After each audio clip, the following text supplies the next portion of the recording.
Authorities in several states today are going through a huge amount of evidence seized yesterday when the government says it broke up a multi-million-dollar ring selling ecstasy into the United States.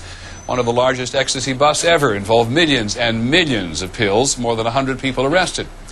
While the government is expending significant resources trying to combat the ecstasy trade, in South Carolina, researchers are using ecstasy in a new study. Here's ABC's Bob Woodruff. Americans take hundreds of millions of doses of ecstasy every year. But before ecstasy was made illegal, psychotherapists were giving the drug to patients because they said it was an amazingly effective therapeutic tool. When the federal government outlawed the drug in 1985, it said ecstasy had no accepted medical use. Which is why what is happening in this South Carolina laboratory is so interesting.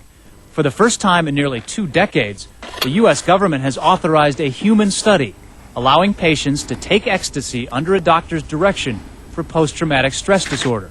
It'll be people who have crime-related post-traumatic stress disorder. It could be a terrorist event, it could be childhood sexual abuse, rape, physical assault, or law enforcement people in violent incidents. The fact is, by the late 1970s, a small group of psychiatrists had already discovered that the drug's effect on the brain chemical serotonin, which regulates mood, could help certain patients open up and confront their problems. Kathy Tam was one of them. In 1983, she was raped and tortured. He took my life away. He absolutely took my life away. And it was only through ecstasy-assisted therapy that she was able to emotionally recover. I cannot believe that this isn't available to people in the way that I was benefited.